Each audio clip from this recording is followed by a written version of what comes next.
Naku, si Senator Bato de la Rosa ho pala ang promotor noong naturang resolusyon na nag-viral kaninang umaga sa social media.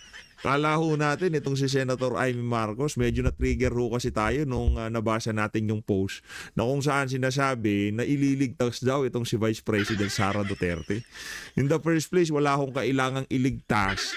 Kung meron man dapat iligtas dito, walang iba kung hindi itong si Marcos Jr. Pero bago natin pag-usapan niya ang naging press con na yan, nitong si Senator Bato de la Rosa, kung bago lang ho kayo sa PH, please isang like at isang subscribe. Masaya na ho tayo dyan sa mga gusto sumali sa ating membership. Yung joint motto nandyan lang ho sa baba. At dito rin ho sa video na to, pag-uusapan ho natin ang naging interview dito kay Congressman Joel Chua na kung saan sinasabi niya, dismissing VP impeachment case would be unconstitutional. Naku, yari tayo dyan. Para sabing unconstitutional yung pagdidismiss na yan, ano yun muna natin? Desisyonan ho muna natin kung tatawid ba from 19th Congress papuntang 20th Congress yung impeachment na yan. Pero para sabing outright na unconstitutional kung sakaling i-dismiss yung impeachment trial na yan, hindi para dito kay Congressman Joel Chua na magdesisyon na unconstitutional kung sakaling i-dismiss yung ano na yan. Marami ho kasing marami hong mga argumento, yung mga pabor at yung mga hindi pabor laban dito sa impeachment na to. Halimbawa, itong si Attorney Makalintal, abogado ho yan, dilawan ho yan.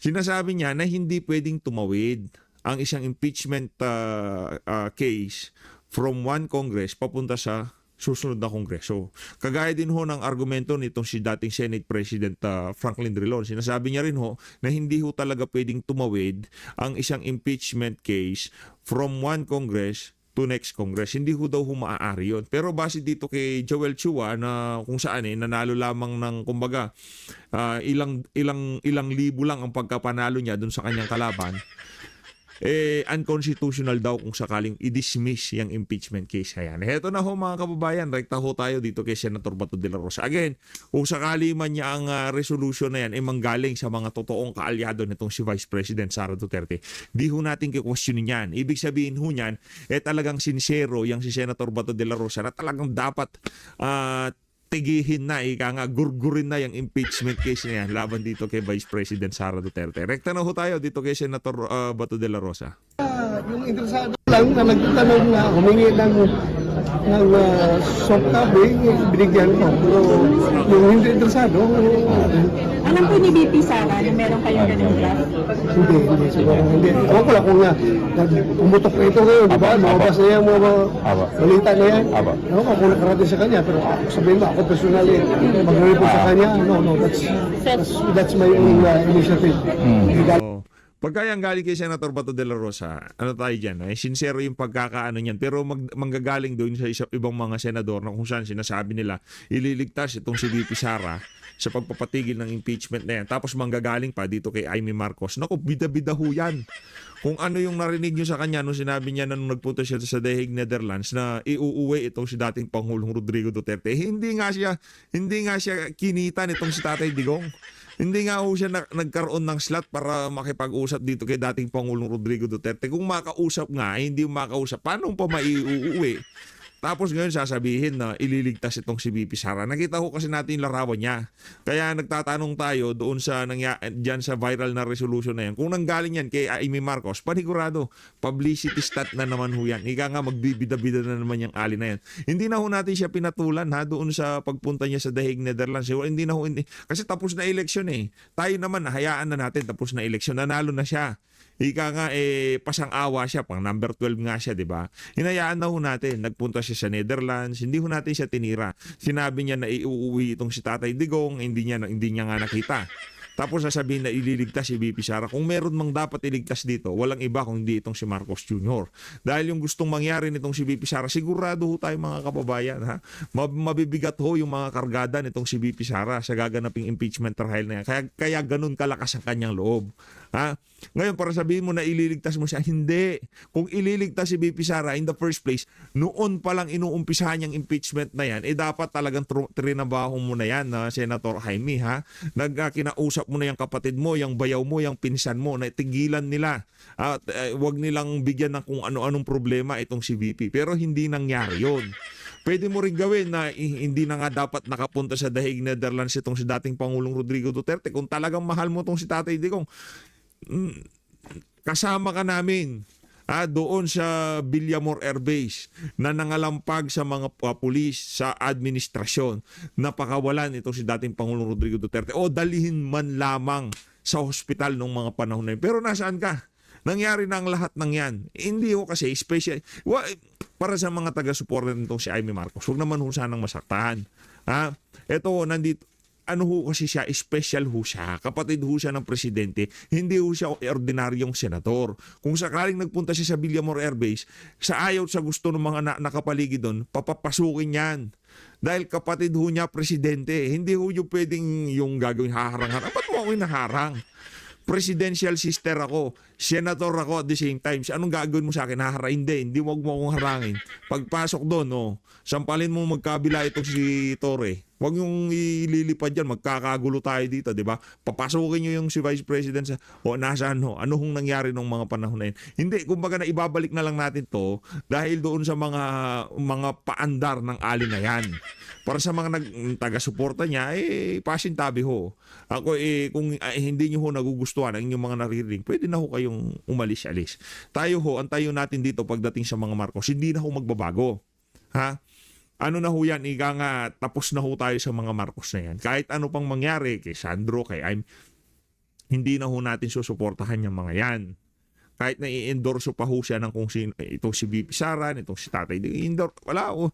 Kung gusto niyo ko siya suporta, nasa sa inyo yan. Pero yung atin dito, prinsipyo.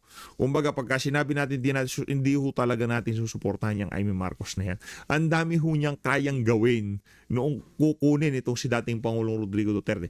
Ang dami niyang kayang gawin noong panahon na dinudurog itong si VP Sara sa House of Representatives. Nung kasulukuyan dinudurog si VP, sinong pinakamaingay? Senator Rodante Marcoleta. Kaya sino talagang kinampanya natin? O sino pa? Yan si Atty. Vic Rodriguez. Nung dinudurog si VP, yung tipong itong mga to, hindi ho sila kapatid ng presidente. Sila ho mga ordinaryong Pilipino. Di pa sila mga kandidato. Sino nagsasalita? Atty. Jimmy Bondoc. Kaya noong panahon ng kampanya, yung mga individual na yan, sa abot ng ating makakaya, kinampanya ho natin. Yang si Amy Marcos naman, puro parinig lang ho yan. Nakita nyo ho, nasaksihan nyo yung pagiging pagbanat nitong si Amy Marcos nung panahon na dinudurog itong si VP dyan sa House of Representatives. Tuloy natin. Hindi siya makialam dito. Sir, Monday next week, di ba? Meron bang gusto mag-input kung hindi ngayon, baka next week. Ayaw niya pa. Wala pa. Hopefully, ngayon sana, kung natapos na yung mga mga ini-input nila ng mga magagandang laman. Saan confident po kayo na makakagather kayo ng support sa colleagues niyo? Whether or not makakuha ako ng suporta ng majority, I am confident that I make a stand as far as this issue is concerned. Sir, Iyahain niyo sa ano niyo sa floor. Yung niyo. Once this Mabuhay itong si Senator Bato de la Rosa, palakpakan mo muna natin, di ba? Yung mga ganyang klaseng galaw, ano ho yan, signal na yan. Kumbaga, binibigyan ho itong si Marcos Jr. ng free pass netong mga kaalyado ni VP Sara. Parang sinasabi nitong si Senator Bato, ayaw ka na naming mapahiya ng todo-todo. Ito na ang iyong free pass para sa lahat ng pambababoy na ginawa mo kay VP. Okay? Free pass mo na to. Take it or leave it. Pagka hindi mo pa kinuha yung pagkakataon na binibigay na yan nito si Senator Bato de la Rosa, yung gustong mangyari ni VP Sara, talagang matutuloy ang bloodbath na yan. At sigurado tayo, hindi magiging maganda ang imahe ng administrasyon kung sakaling matuloy ang impeachment trial na yan. Yun ang ating sinisigurado.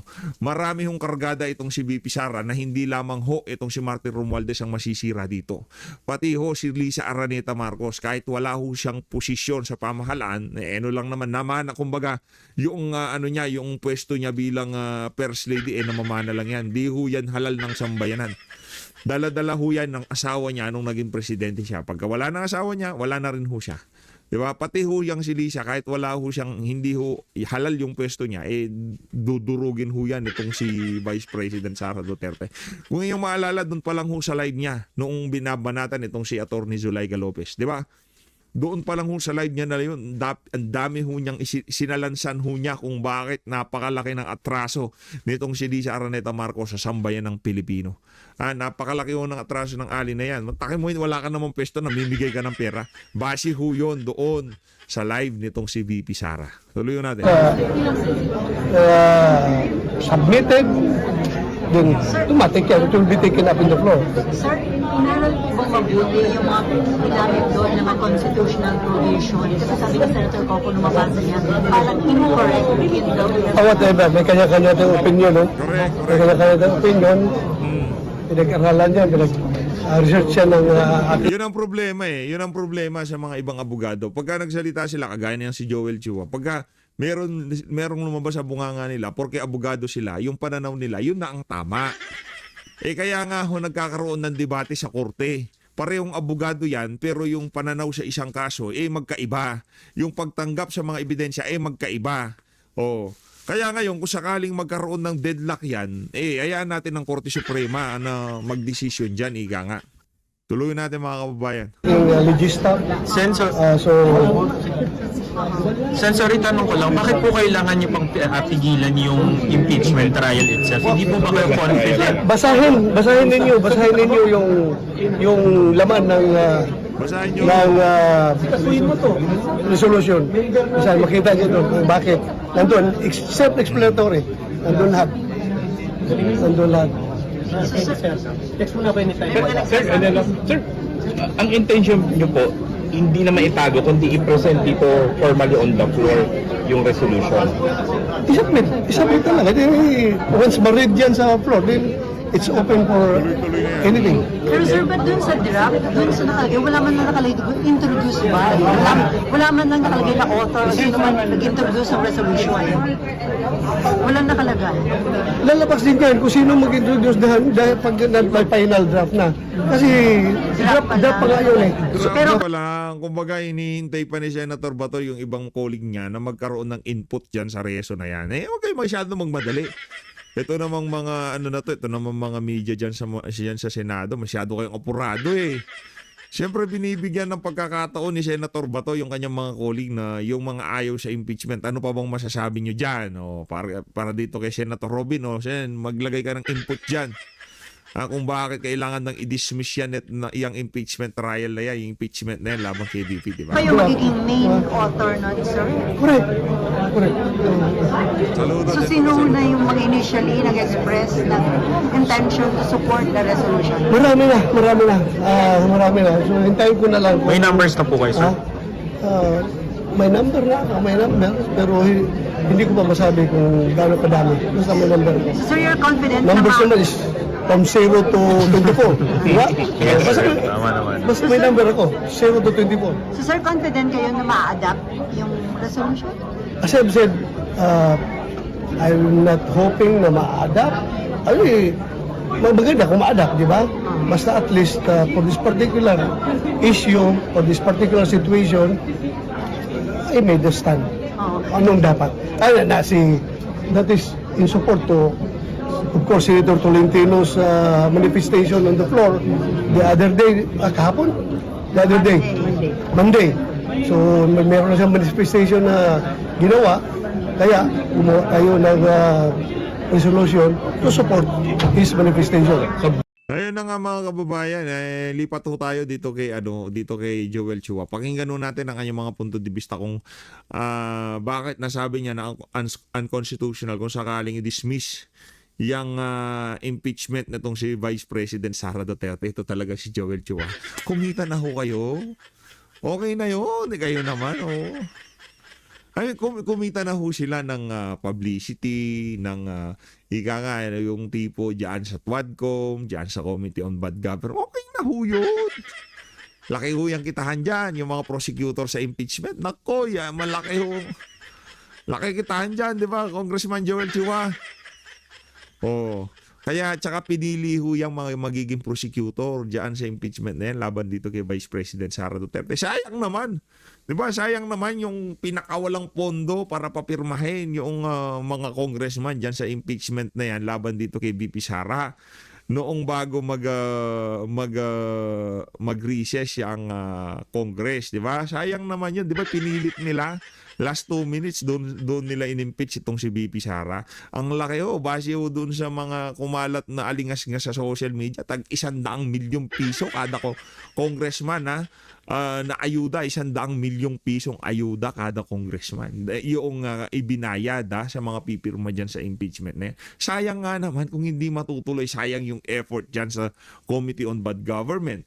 Sayang ang effort dyan sa TWADCOM. Sayang ang effort ng mga talagang in-SS yung issue na yan noong nagkaroon ng budget deliberation dyan sa Committee on Appropriation. Sayang ho lahat ng pinaghirapan ng 19 Congress kung mababasura lang, madidismiss lang yung impeachment case na yan laban dito kay VP. Pakinggan ho natin itong si Congressman Joel Chua. Well, ang pagkakaalam ko dyan, under the Constitution, ang trabaho ng Senate is to hear. Diba? And sa amin naman is to prosecute. So, hindi ko naiisip kung paano nila i-dismiss yan without first conducting the trial. And that is their constitutional mandate. So, unconstitutional po yun, kumbaga. Well, for me, that is unconstitutional. They're violating their constitutional mandate. Although allegations pa. Senator Bato, you're violating daw your constitutional mandate base dito kay Senator Congressman na-promote tuloy. Congressman Joel Chua, ano kung masasabi nyo dyan? Alam nyo, ano yan mga bida-bida kasi yan Hindi ho para dito kay Joel Chua na magsabi na unconstitutional yan. Tandaan nyo mga kababayan, ang makakapagsabi lang dyan ang Korte Suprema. Kaya doon kinu-question yung mga questionabling mga ipinapasang batas ng executive, di ba?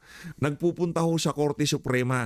Pagka diniklara yan ng Korte Suprema unconstitutional, doon pa lang ho magkakaroon ng ano. Pero para sa isang abogado, isang congressman na pasang-awa lang sa pagkakapanalo na sasabihin na unconstitutional, i-challenge nyo muna sa Korte Suprema. Doon muna pag-usapan. Pagka sinabi ng mga maestrado, sinabi ng Korte Suprema na unconstitutional ang pagdidismiss na yan, doon tayo maniniwala. Pero para sa isa sa mga aso ni Tamba ang magsabi niyan, parang hindi naman huwata makatuwiran yan. Hindi naman huwata makatarungan yan. Di ba? Parang sinasabi mo, mas mahusay ka sa Korte Suprema. Di ba? Kaya nga yun na yung pinakamataas, ika nga Yun ang magbibigay ng desisyon. Ano ho yan? Pagka diyaan ka na desisyonan, diyaan ka hinatulan, wala ka na hong korteng pupuntahan kasi yan na yung pinakahuling yan na talaga yung korte na yan yan na yung pinakamataas. Tapos na, pagka dyan ka nahatulan, wala na. Tapos na. Yun na yun. Final na yun. Pero para sabihin itong si Joel Chua na ang unconstitutional, bida-bida na naman. Para si Amy naman Alam po itong mga ito, pero anong magagawa ng House Prosecution Panel po para akalagpagin po yung Senado na mag-convene as an impeachment court? For now, hindi ko pa kasi alam yung issue. Pababa lang ako nung narinig ko si Senator Ping Lacson na ini-interview. Basically, hindi ko pa masagot dahil hindi ko rin alam kung ano yung laman ng resolution, hindi ko rin alam kung ano yung talagang mismong gist, no? So, basta't ako, yung opinion ko dyan is ang constitutional mandate ng Senate is to conduct the trial. Back to dismissing the impeachment trial, the impeachment complaint, how do you feel about this? Well, siyempre, parang sa amin, ito kasi yung ito kasi yung trabaho namin We are just performing. Hindi. You're just sticking to the plan. 'Di ba? Hindi nyo ano 'yan, kumbaga nag-i-stick lang kayo doon sa plano ika nga nitong si teacher Stella Kimbo. Yun. Kumbaga hindi ano 'yan, hindi nyo constitutional duty yan o kung ano pa man. Yan ang inutos sa inyo ni Martin Romualdez.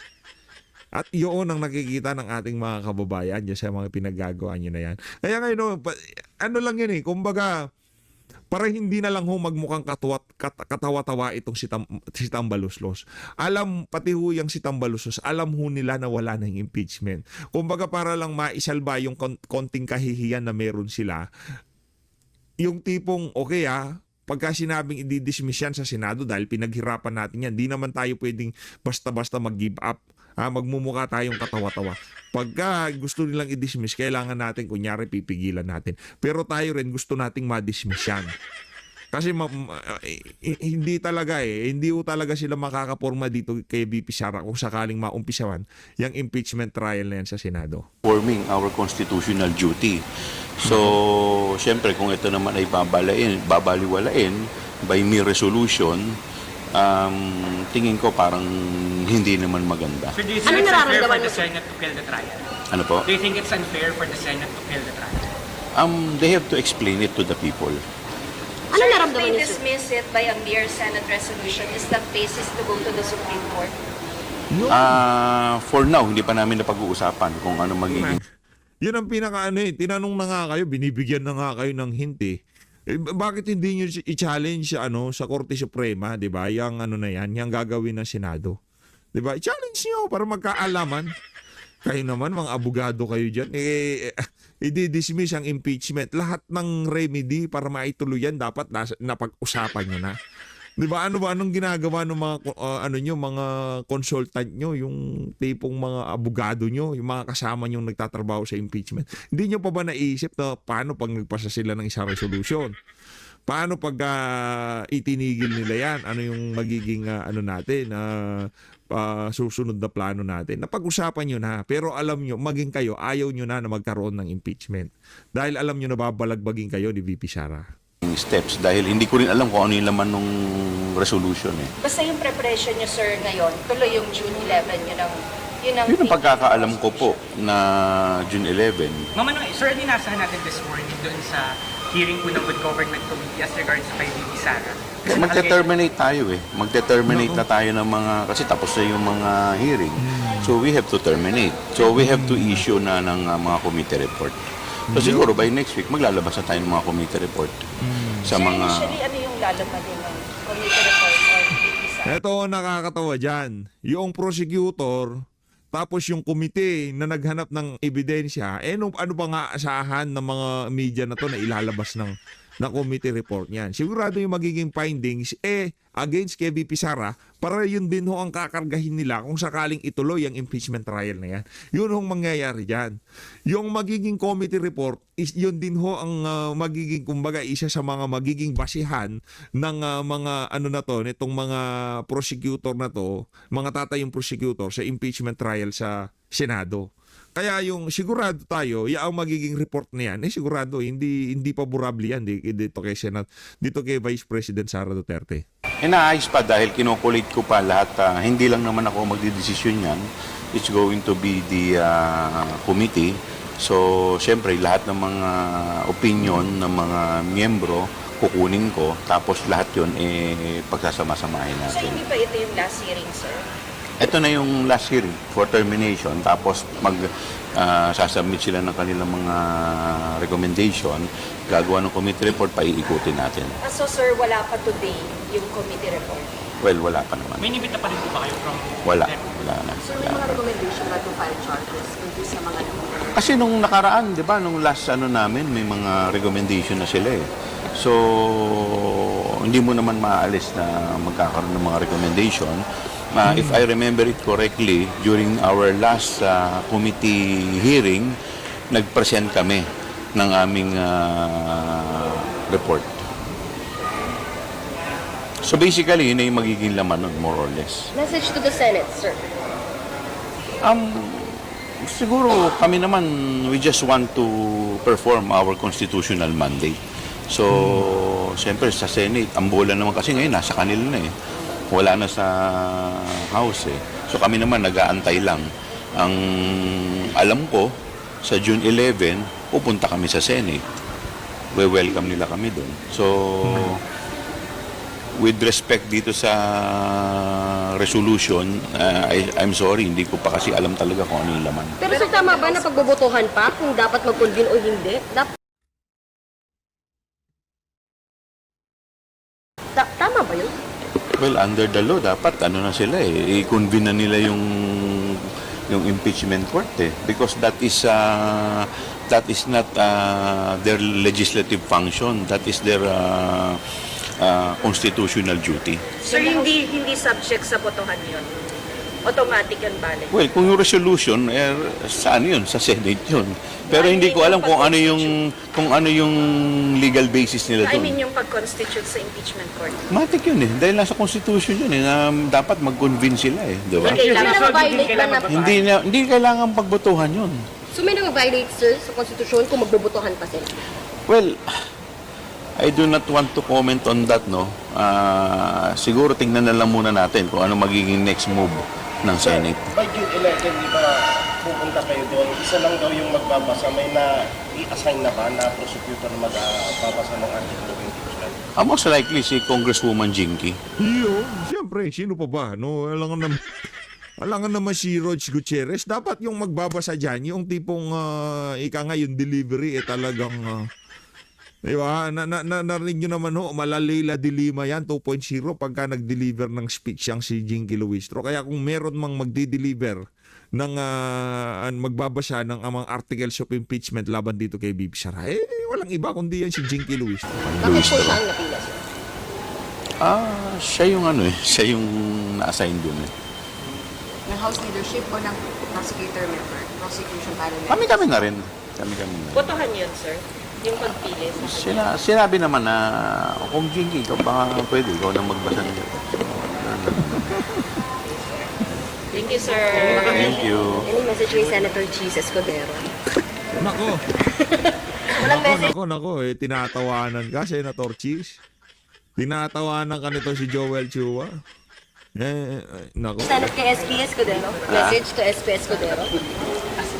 Message natin is siguro tayo naman mataas naman ang pagtingin natin sa ating mga senador, lalong-lalo na sa ating Senate President.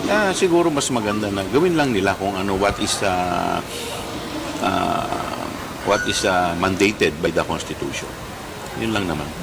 Thank you sir. Sir, what do we expect sa hearing ngayon? Sorry po, late po kami. Iyaano po natin, ite-terminate lang natin yung mga pending na mga, kasi may mga pending tayong like for example, yung kay VP Sara, siyempre mag-ano na nangako naman tayo na maglalabas tayo ng committee report. So, ite-terminate muna natin. So, by next week, maglalabas na tayo ng committee report. Sir, gaano kung makakatulong pa ba to sa, kung sakali man sa mga ebidensya niya sa impeachment? Yung ilalabas yung committee report? Well, siguro, basically, pagdating dun sa dalawang article, eto na rin halos yun eh.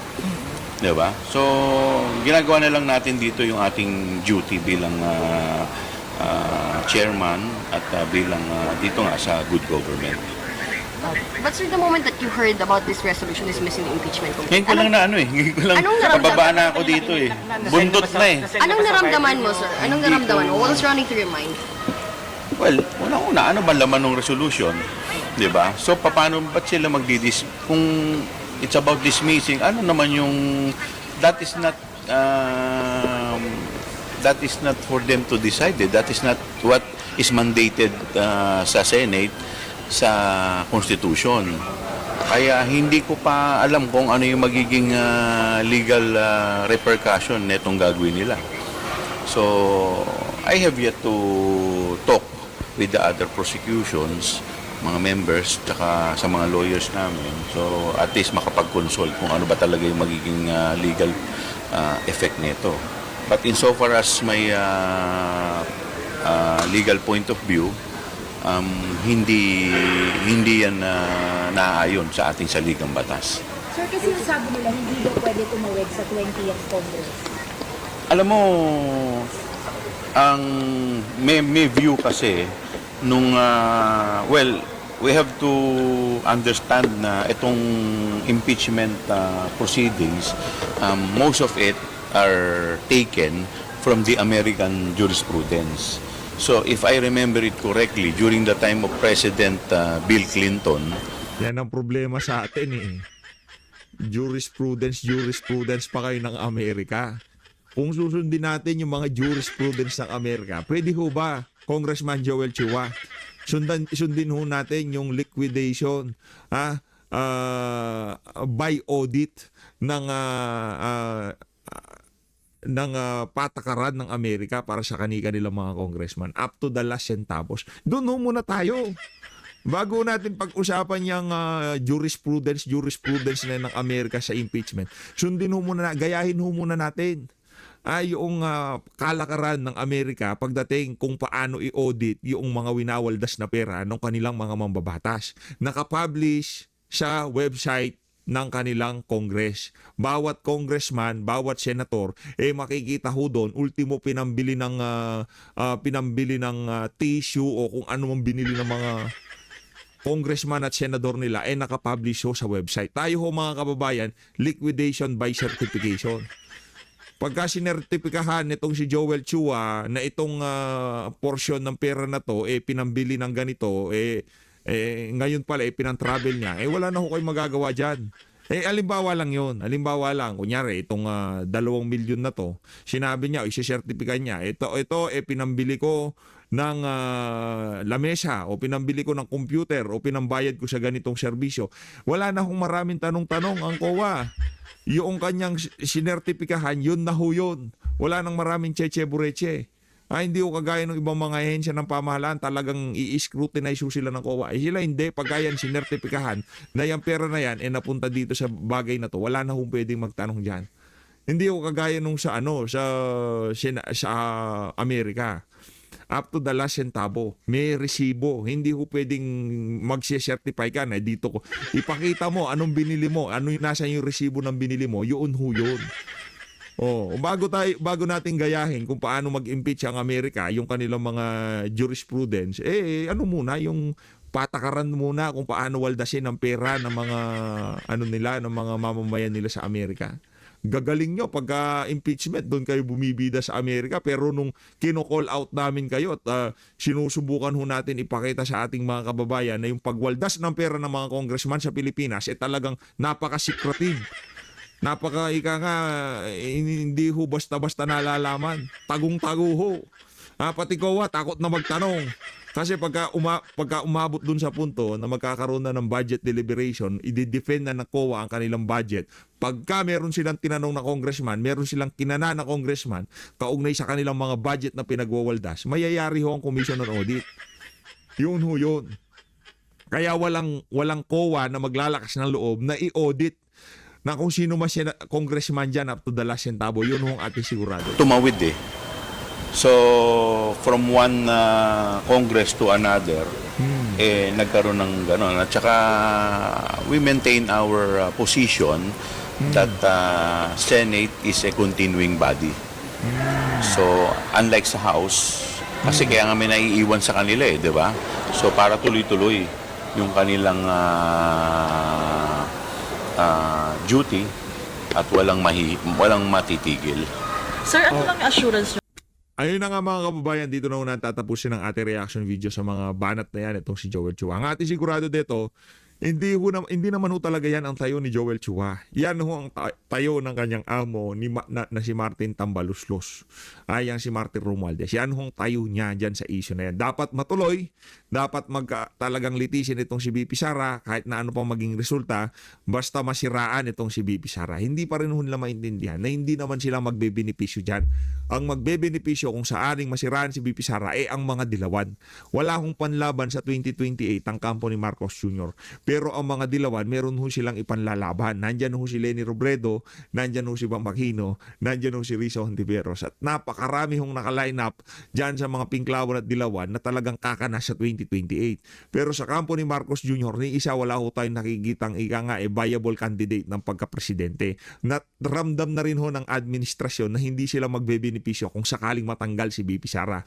Pag natanggal si BP Sara, mababaling ang lahat ng atensyon ng mga pinklawan at dilawan dito sa administrasyon ni Marcos Jr. at hindi niya magugustuhan yun. Mantakin mo, dalawang kampo bibira sa kanila, bumibira sa kanila mga DDS, bumibira din ang mga pinklawan at dilawan. Ang humaharang lamang ho dito sa mga dilawan na to para hindi birahin si Marcos Jr. Si Vice President Sara Duterte. Yan lamang ho ang kumbaga assurance nitong si Marcos Jr. para matapos niya ang kanyang termo. No? Pagka tinanggal ho nila si BP Sara, yun talaga sigurado ho tayo malamang sa malamang hindi ho niya matatapos ang kanyang termino dahil magtutulong-tulong ang mga pinklawan at dilawan para pabagsakin ang kanyang administration. As always, maraming salamat po sa pag-support sa PH Update. Mag-ingat ho kayo lahat. Mahal natin Pilipinas.